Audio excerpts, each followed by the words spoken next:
ఓం శ్రీ గురుభ్యో నమః. ఓం శ్రీ మాత్రే నమః. ఈటీవీ ప్రేక్షకులకి నమస్కారం. శుభమస్తు కార్యక్రమానికి స్వాగతం.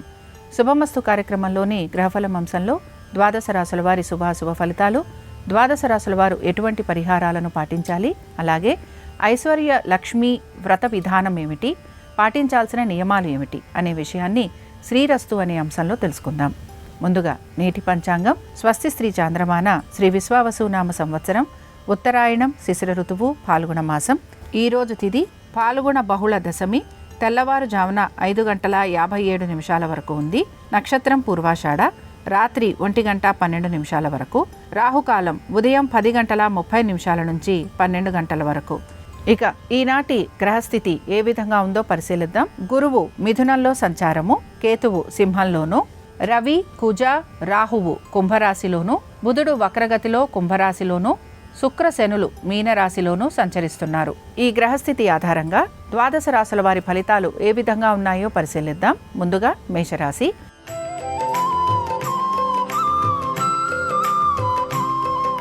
మేషరాశి వారి ఫలితాలను గనక పరిశీలించినట్లయితే ఆర్థికపరమైన విషయాలలో తగు జాగ్రత్తలు పాటించాలి. వృత్తి ఉద్యోగ వ్యాపార సంబంధంగా ఈరోజు ఎటువంటి మార్పులు గోచరించటం లేదు. వివాహాది శుభకార్యాల గురించి అధిక ఖర్చులు లాంటివి ఉండే అవకాశాలు ఎక్కువగా ఉంటాయి. కుటుంబ సభ్యుల గురించి కూడా మీరు ఖర్చులు పెట్టే అవకాశాలు గోచరిస్తున్నాయి. నూతన వస్తు వాహనాలు అమర్చుకునే అవకాశాలు ఎక్కువగా ఉంటాయి. స్థిరాస్తి విషయాలలో కూడా సానుకూలమైన పరిస్థితులు గోచరిస్తున్నాయి. మేషరాశికి చెందిన స్త్రీలకి నూతన గృహంతో పాటుగా వీరికి నూతన వస్తు వాహనాలు అమరే అవకాశాలు ఎక్కువగా ఉంటాయి. అనుకున్న విధంగా ఆర్థికపరమైన విషయాలలో వీరికి అనుకూలత అనేది గోచరిస్తూ ఉంటుంది. అయితే మేషరాశికి చెందిన స్త్రీలు మాత్రం ఖర్చులని అధిగమించడానికి ప్రయత్నం మాత్రం చేస్తూ ఉండాలి. ఇక మేషరాశికి చెందిన వారు ఈరోజు శ్రీ సూక్తం చదవటం, వినటం, అమ్మవారి దర్శనం వీరికి మంచి ఫలితాలను కలిగిస్తుంది. అనుకూలించే దిక్కు పడమర, కలిసొచ్చే రంగు పసుపు, అదృష్ట సంఖ్య 2.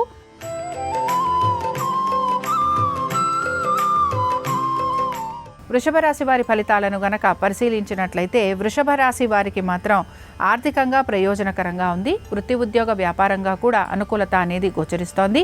వీరు అనుకున్న విధంగా ప్రతి పనిని సకాలంలో పూర్తి చేస్తారు. హఠాత్తుగా వీరికి సంఘంలో గౌరవ మర్యాదలు పెరిగే అవకాశం ఎక్కువగా ఉంటుంది. మిత్రులే శత్రువులయ్యే అవకాశం ఉంది కనుక జాగ్రత్త వహించాలి. నూతన రుణ ప్రయత్నాలు చేస్తున్న వారికి అనుకూలమైన స్థితిగతులు గోచరిస్తున్నాయి. వృషభ రాశికి చెందిన స్త్రీలకి ప్రతి విషయంలోనూ సానుకూలత అనేది కనపడుతూ ఉంటుంది. స్థానచలనము, బదిలీలు వీటి గురించి ప్రయత్నం చేస్తున్న వారికి కూడా అనుకూలమైన స్థితిగతులు గోచరిస్తున్నాయి. నూతన వ్యక్తుల సహాయం వలన మీరు ఇబ్బందికి మాత్రం గురవుతూ ఉంటారు. ఇక వృషభ రాశికి చెందిన వారు ఈరోజు దేవి ఖడ్గమాల స్తోత్రం చదవటం, వినటం, అమ్మవారి దర్శనం వీరికి మంచి ఫలితాలను కలిగిస్తుంది. అనుకూలించే దిక్కు ఈశాన్యం, కలిసొచ్చే రంగు ఎరుపు, అదృష్ట సంఖ్య 1.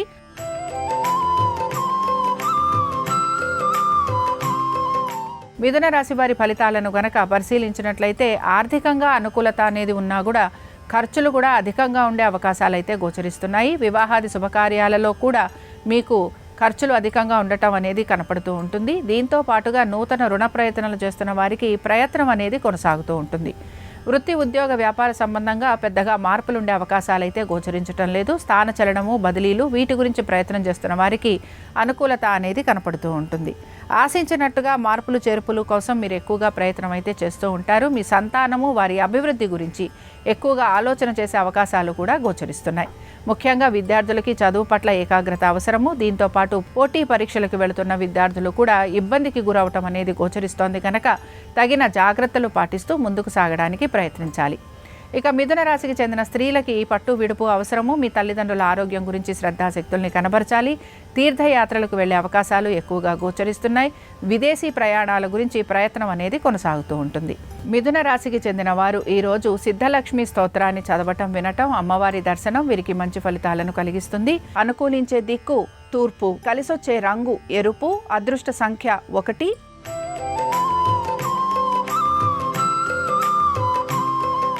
కర్కాటక రాశి వారి ఫలితాలను గనక పరిశీలించినట్లయితే కర్కాటక రాశి వారికి వృత్తి ఉద్యోగ వ్యాపారాలు, ఆర్థిక స్థితిగతులు, స్థిరాస్తి వ్యవహారాలు, కోర్టు విషయాలు ప్రతి విషయంలోనూ కూడా మీరు జాగ్రత్త వహిస్తూ ముందుకు మాత్రం సాగుతూ ఉండాలి. ఆరోగ్యం గురించి కూడా శ్రద్ధాశక్తుల్ని కనబరచాలి. నూతన ఉద్యోగ ప్రయత్నాలు చేస్తున్నా, నూతన వ్యాపారాల గురించి ఆలోచిస్తున్నా ప్రతి విషయంలోనూ కూడా మీకు ఆటంకాలు మాత్రం కలుగుతూ ఉంటాయి. ఆర్థికపరమైన విషయాల్లో తగు జాగ్రత్తలు పాటించాలి. దీంతో పాటు దుబారా ఖర్చులు అధికంగా ఉంటాయి కాబట్టి వీటి గురించి కూడా శ్రద్ధాశక్తుల్ని కనబరచాలి. ఇక కర్కాటక రాశికి చెందిన స్త్రీలకి వీరికి కూడా ప్రతి విషయం పైన శ్రద్ధాశక్తులు కనపరచడం అనేది అవసరము. అలాగే మీ యొక్క బంధువులు, స్నేహితులు వీరిని కలిసేందుకు మీరు ప్రయత్నం అనేది చేస్తూ ఉంటారు. రుణ ప్రయత్నాలు చేస్తున్న వారికి ప్రయత్నం అనేది కొనసాగుతూ ఉంటుంది. కర్కాటక రాశికి చెందిన వారు ఈరోజు మంగళగౌరి అష్టోత్తరం చదవటం, వినటం, అమ్మవారి దర్శనం వీరికి మంచి ఫలితాలను కలిగిస్తుంది. అనుకూలించే దిక్కు ఈశాన్యం, కలిసొచ్చే రంగు తెలుపు, అదృష్ట సంఖ్య 7.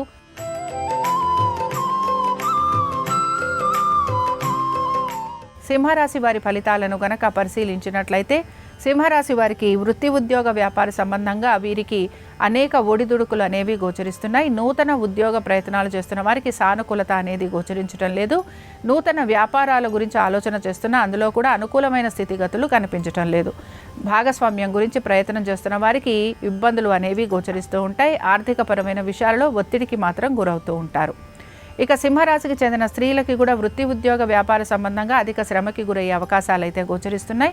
నూతన ఉద్యోగ ప్రయత్నాలు చేస్తున్న వారికి ప్రతికూలత అనేది ఎక్కువగా ఉంటుంది. అనుకున్న విధంగా ప్రతి పనిని సమయానుకూలంగా పూర్తి చేయడానికి ఎక్కువగా మీరు శ్రమకి గురవుతూ ఉంటారు. అవమానాలు, నిందలు భరించాల్సిన పరిస్థితులు మీకు గోచరిస్తూ ఉంటాయి. సింహరాశికి చెందిన వారు ఈరోజు దేవి భుజంగ స్తోత్రం చదవటం, వినటం, అమ్మవారి దర్శనం వీరికి మంచి ఫలితాలను కలిగిస్తుంది. అనుకూలించే దిక్కు నైరుతి, కలిసొచ్చే రంగు తెలుపు, అదృష్ట సంఖ్య 3.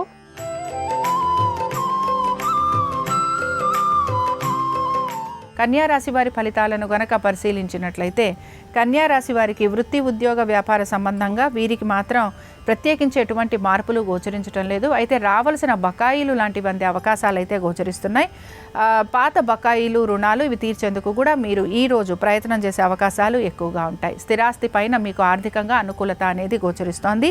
సంతానము, వారి యొక్క ఆరోగ్యం గురించి శ్రద్ధాశక్తుల్ని కనబరచాలి. అనుకున్న విధంగా ప్రతి పనిని పూర్తి చేయడానికి మీరు అధిక శ్రమకి మాత్రం గురవుతూ ఉంటారు. కన్యారాశికి చెందిన స్త్రీలకి మాత్రం ఆర్థిక పురోగతి అనేది సూచిస్తోంది. వృత్తి, ఉద్యోగ, వ్యాపార సంబంధంగా పెద్దగా మార్పులు ఉండే అవకాశాలు అయితే కనిపించడం లేదు. మీ యొక్క బంధువుల్ని, స్నేహితుల్ని కలిసే అవకాశం అయితే కనపడుతూ ఉంటుంది. ఇక కన్యారాశికి చెందిన వారు ఈరోజు అఖిలాండేశ్వరి స్తోత్రాన్ని చదవటం, వినటం, అమ్మవారి దర్శనం వీరికి మంచి ఫలితాలను కలిగిస్తుంది.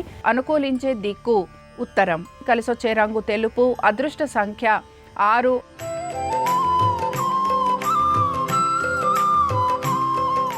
తులారాశి వారి ఫలితాలను గనక పరిశీలించినట్లయితే తులారాశి వారు ఆరోగ్యం పట్ల శ్రద్ధాశక్తుల్ని కనబరచాలి. మీ సంతానము, వారి యొక్క విద్య, ఉద్యోగ, వ్యాపారాలు, ఆర్థిక స్థితిగతుల గురించి కూడా ప్రత్యేకంగా జాగ్రత్తలు తీసుకోవాల్సిన పరిస్థితులు మీకు గోచరిస్తూ ఉంటాయి. విద్యార్థులు అధిక శ్రమకి గురవుతూ ఉంటారు. చదువు పట్ల ఏకాగ్రత తక్కువగా ఉంటుంది. పోటీ పరీక్షలకు వెళ్తున్న విద్యార్థులు ఇబ్బందికి గురయ్యే అవకాశాలు గోచరిస్తున్నాయి. ఆశించినట్టుగా వీరికి పురోగతి లభించకపోవటం నిరాశను కూడా కలిగిస్తూ ఉంటుంది. ఆర్థికపరమైన విషయాలలో అధిక ఒత్తిడికి గురి కావడంతో పాటు నూతన రుణ ప్రయత్నాలు చేసే అవకాశం కూడా తులారాశి వారిలో ఎక్కువగా గోచరిస్తూ ఉంటుంది. వృత్తిపరంగాను, వ్యాపార పరంగాను, ఇతర వృత్తులకు సంబంధించి ఎటువంటి మార్పులు అయితే గోచరించడం లేదు. ఆలోచన అంతా కూడా మీ సంతానము, దీంతో పాటు దీర్ఘకాలిక పెట్టుబడులు వీటిపైన మీరు ఎక్కువగా శ్రద్ధాశక్తుల్ని కనబరుస్తూ ఉంటారు. ఇక తులారాశికి చెందిన స్త్రీలు వివాహ ప్రయత్నాలు చేస్తున్న వారికి ఆశించినట్టుగా పురోగతి లేకపోవటం నిరాశనైతే కలిగిస్తూ ఉంటుంది. వీరు మాత్రం వీరు చేస్తున్న ప్రతి పనిని కూడా ఆచితూచి చేయాల్సిన పరిస్థితులు వీరికి గోచరిస్తూ ఉంటాయి.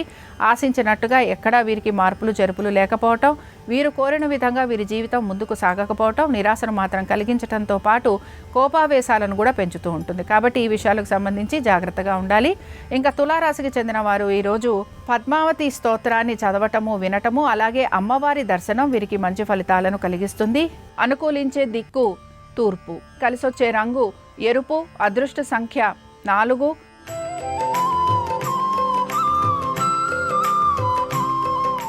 వృశ్చిక రాశి వారి ఫలితాలను గనక పరిశీలించినట్లయితే వృశ్చిక రాశి వారికి ఖర్చులు అధికంగా ఉన్నాయి. స్థానచలనము, బదిలీలు వీటి గురించి మీరు ప్రయత్నిస్తుంటే అందులో సానుకూలత అనేది గోచరిస్తోంది. నూతన ఉద్యోగ ప్రయత్నాలు చేస్తున్న వారికి ప్రతికూలత ఉంటుంది. దీంతో పాటు స్థిరాస్తులు అమ్మాలని ప్రయత్నిస్తుంటే అందులో మీకు సానుకూలత అనేది గోచరిస్తూ ఉంటుంది. వృశ్చిక రాశికి చెందిన విద్యార్థులకి చదువు పట్ల ఏకాగ్రత అనేది తక్కువగా ఉంటుంది. దీంతో పాటు పోటీ పరీక్షలకు వెళ్తున్న వారు కొంత శ్రమకి గురయ్యే అవకాశాలు గోచరిస్తున్నాయి. ఇక దీర్ఘకాలిక పెట్టుబడులు అలాగే స్థిరాస్తి వ్యవహారాలలో కొంత సానుకూలత అనేది మీకు కనపడుతూ ఉంటుంది. ఇక వృశ్చిక రాశికి చెందిన స్త్రీలకి మాత్రం ఆరోగ్యం పట్ల శ్రద్ధాశక్తుల్ని కనపరచాలి. దీంతో పాటు దైవ దర్శనం చేసుకోవటం, తీర్థ స్నానాలు వీటిపైన శ్రద్ధాశక్తుల్ని కనబరుస్తూ ఉంటారు. పనులన్నీ లాభదాయకంగా పూర్తి చేసుకోవడానికి ఎక్కువగా మీరు ప్రయత్నం అనేది చేస్తూ ఉంటారు. వృశ్చిక రాశికి చెందిన వారు ఈరోజు లక్ష్మీ కవచం చదవటం, వినటం, అమ్మవారి దర్శనం వీరికి మంచి ఫలితాలను కలిగిస్తుంది. అనుకూలించే దిక్కు ఉత్తరం, కలిసొచ్చే రంగు తెలుపు, అదృష్ట సంఖ్య 3.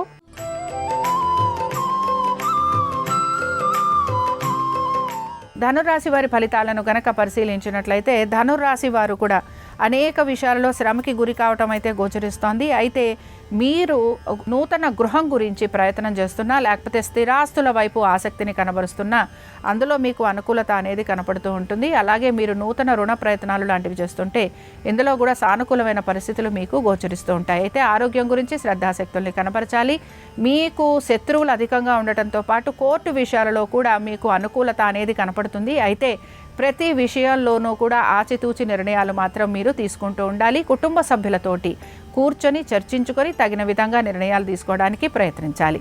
మీ తల్లిదండ్రుల ఆరోగ్యం గురించి జాగ్రత్త వహించడం అనేది అవసరము. వైవాహిక జీవితంలో కూడా కొంత మీకు ఇబ్బందులు అనేవి కనపడుతూ ఉంటాయి. కాబట్టి ఈ విషయంలో కూడా తగిన జాగ్రత్తలు పాటించాలి. ధనురాశికి చెందిన స్త్రీలు వివాహాది శుభకార్య ప్రయత్నాలు చేస్తున్న వారికి సానుకూలత ఉంటుంది. దీంతో పాటు నూతన వస్తు వాహనాల విషయంలో కూడా అనుకూలత అనేది గోచరిస్తోంది. నూతన రుణ ప్రయత్నాలు చేస్తున్న వారికి అనుకూలమైన స్థితిగతులు గోచరిస్తున్నాయి. పాత బకాయిలు, రుణాలు తీర్చే ప్రయత్నం కూడా మీరు చేస్తూ ఉంటారు. ధనురాశికి చెందిన వారు ఈరోజు కనకధార స్తోత్రం చదవటం, వినటం, అమ్మవారి దర్శనం వీరికి మంచి ఫలితాలను కలిగిస్తుంది. అనుకూలించే దిక్కు దక్షిణం, కలిసొచ్చే రంగు నలుపు, అదృష్ట సంఖ్య 9.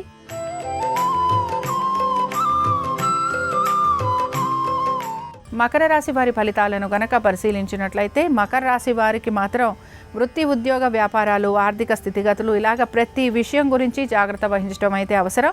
అయితే ఉద్యోగస్తులకి స్థానచలనము, బదిలీలు లాంటివి ఉండే అవకాశాలు గోచరిస్తున్నాయి. ఆర్థికపరమైన విషయాల్లో ఒడిదుడుకులకి మాత్రం గురవుతూ ఉంటారు. మీ సంతానము, వారి యొక్క విద్య, ఉద్యోగము వీటిపైన కూడా మీరు శ్రద్ధాశక్తుల్ని కనబరుస్తూ ఉంటారు.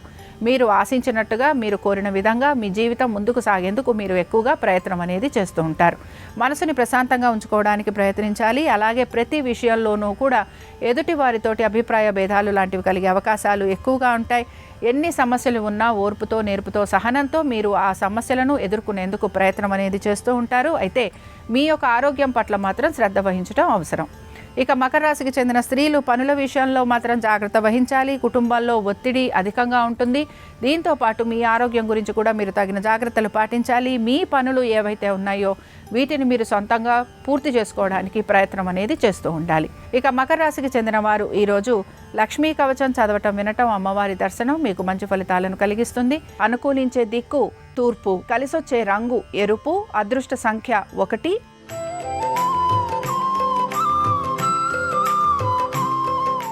కుంభరాశి వారి ఫలితాలను గనక పరిశీలించినట్లయితే కుంభరాశి వారికి మాత్రం మార్పులు, చేర్పులు అనేవి గోచరిస్తున్నాయి. ముఖ్యంగా తీర్థ స్నానాలు అలాగే దైవ దర్శనము వీటిపైన మీరు శ్రద్ధాశక్తుల్ని కనబరుస్తూ ఉంటారు. ఆరోగ్యం పట్ల శ్రద్ధాశక్తుల్ని కనబరచాలి. దుబారా ఖర్చులు అధికంగా ఉండే అవకాశాలు అయితే గోచరిస్తున్నాయి. కుటుంబంలో మార్పులు, చేర్పులు ఉండటంతో పాటు కుటుంబ సభ్యుల యొక్క సహాయ సహకారాలు కూడా సమయానుకూలంగా అందే అవకాశాలు మీకు కనపడుతూ ఉంటాయి. నూతన వస్తు వాహనాల గురించి ప్రయత్నం అయితే చేస్తూ ఉంటారు. కుటుంబంలో వివాహాది శుభకార్య ప్రయత్నాలు అనుకూలిస్తూ ఉంటాయి. ఇక వీటన్నిటితో పాటు ముఖ్యంగా కుంభరాశికి చెందిన స్త్రీలకి అనేక విషయాలలో శుభ పరిణామాలు అనేవి గోచరిస్తున్నాయి. ప్రతి విషయంలోనూ కూడా కలుగుతున్న అభిప్రాయ భేదాలు ఏవైతే ఉన్నాయో అవి తొలగిపోయే అవకాశాలు అయితే కనపడుతూ ఉంటాయి. స్థిరాస్తి విషయాలలో సానుకూలత అనేది గోచరిస్తోంది. ఉద్యోగంలో వస్తున్న మార్పులు, చేర్పులు మీకు అనుకూలంగా ఉండే అవకాశాలు ఎక్కువగా ఉన్నాయి. కుంభరాశికి చెందిన వారు ఈరోజు లక్ష్మీనారాయణ స్తోత్రాన్ని చదవటం, వినటం, స్వామివారి దర్శనం మీకు మంచి ఫలితాలను కలిగిస్తుంది. అనుకూలించే దిక్కు నైరుతి, కలిసొచ్చే రంగు తెలుపు, అదృష్ట సంఖ్య 4.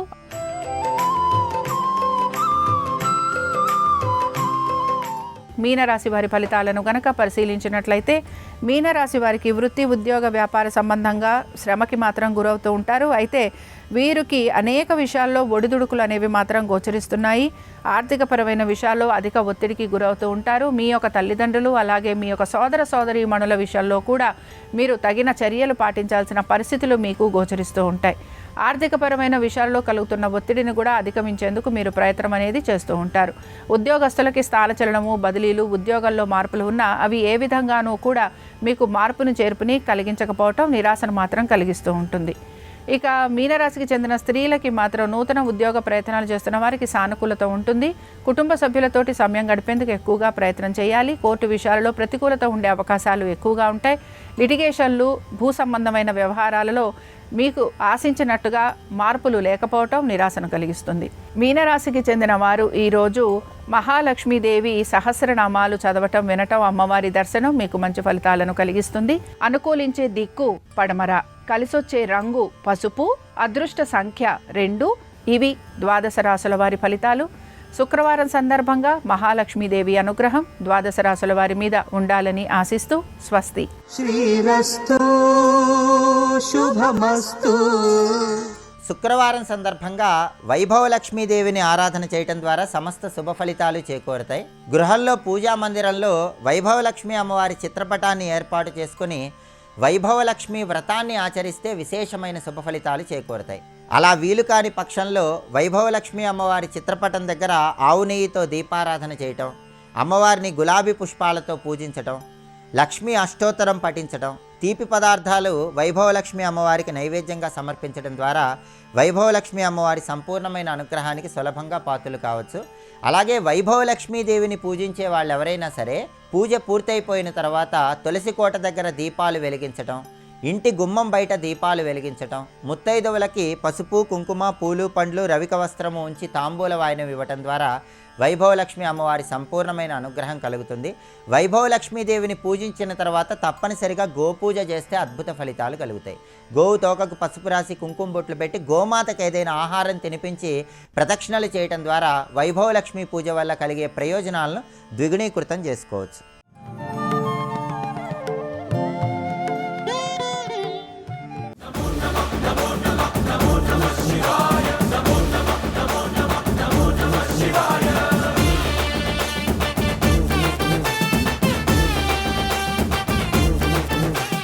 ప్రతి శివాలయంలోనూ ఉత్తర దిక్కున చండీశ్వర స్థానం ఉంటుంది.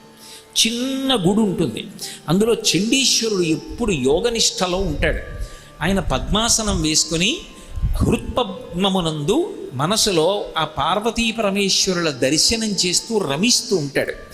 మనం ఒక కొబ్బరికాయ శివాలయానికి పట్టుకెళ్ళాం అనుకోండి, ఆ కొబ్బరికాయ కొట్టి 2 చెక్కలు ఈశ్వరుడికి నైవేద్యం పెట్టి మనకి ప్రసాదంగా సగం ఇస్తారు. ఓ కొబ్బరి చెక్క ఇస్తారు, కాసిన అరటిపళ్ళు ఇస్తారు. ఇస్తే వాటిని తిన్నగా ఇంటికి తెచ్చుకోకూడదు. శివుడి యొక్క నిర్మాల్యాన్ని, ప్రసాదాన్ని విడిచిపెట్టేయకూడదు. చాలామంది తెలిసి తెలియక ఒక మాట అంటుంటారు, శివాలయం నుంచి ప్రసాదం తెచ్చుకోకూడదు అంటుంటారు. బాగా వినండి, శివాలయం నుంచి ప్రసాదం పట్టికెళ్ళి తీరాలి ఇంటికి. ప్రసాద తిరస్కారము బహుదోషము, ప్రసాదాన్ని తిరస్కరించకూడదు. అందుకే అన్నవరం సత్యనారాయణ స్వామి కథలో ప్రసాదాన్ని తీసుకోకుండా ఆ పిల్ల భర్తని చూడ్డానికి వెడితే పడవ మునిగిపోతుంది. ఒక కథలో ప్రసాదము అంటే అనుగ్రహము, ఈశ్వరానుగ్రహము ప్రసాదం రూపంలో లోపలికి వెళ్ళి అందులో 6వ వంతు మనస్సుగా మారి మనకున్నటువంటి సమస్యలకి కావలసినటువంటి పరిష్కారం అదే మనసులో బుద్ధి నిర్ణయించి ప్రచోదనం చేస్తుంది. ఆ ప్రసాదం లోపలికెడితే సమస్యకి పరిష్కారం లోపల పుడుతుంది. అలా ఆ ప్రసాదము ఈశ్వరానుగ్రహము కనుక ఎవరు ప్రసాదమును తిరస్కరించాడో వాడు ఈశ్వరుడి యొక్క అనుగ్రహాన్ని తిరస్కరించినట్లు లెక్క. ఈశ్వరానుగ్రహాన్ని తిరస్కరిస్తూ వెడితే ఈశ్వరుడి యొక్క ఆగ్రహమునకు గురవుతాం. అందుకే శివాలయంలో కూడా ప్రసాదాన్ని తిరస్కరించకూడదు. కానీ శివాలయంలో ప్రసాదం ఇచ్చినప్పుడు అది ఒక మారేడు దళమో ఒక పువ్వో అనుకోండి, అది పట్టుకుని చండీశ్వర స్థానం దగ్గరికి వెళ్ళాలి. వెళ్ళి ఆయన దగ్గరికి వెళ్ళి కొంతమంది చప్పట్లు కొడుతూ ఉంటారు. ఆయన మహానుభావుడు యోగనిష్టలో ఉంటాడు. ఎప్పుడు హృత్పద్మమునందు పార్వతీ పరమేశ్వరుల దర్శనం చేస్తూ కన్నులు మూసుకుని ఉంటాడు. ఆయన దగ్గరికి వెళ్ళి చిటిక వెయ్యాలి. అందుకే చిటికల చండీశ్వరుడు అంటారు. ఇలా చిటిక వేశాను అనుకోండి, ఆయన కళ్ళు విప్పుతాడు. ఇలా ఎందుకు రానా తపస్సు భగ్నం చేశావు, ఎందుకు చిటిక వేశావు అని ఇలా కళ్ళు విప్పుతాడు. వెంటనే మనకిచ్చిన ప్రసాదం ఆయనకి చూపించి, స్వామి శంకరుడు తినగా మిగిలిన ప్రసాదాన్ని నేను ఇంటికి పట్టుకెడుతున్నాను అనుగ్రహంగా, కానీ అది మీకు దక్కాలి అని చెప్పి శివుడి యొక్క శాసనం, మీరు అనుగ్రహించండి, దీన్ని ఇంటికి పట్టుకెడతానని ఇలా ఆయనకి చూపించాలి. చూపిస్తే ఆయన చూసి శుభం భూయా పట్టుకెళ్ళంటాడు. అప్పుడు ఆ ప్రసాదాన్ని ఇంటికి తెచ్చుకోవాలి.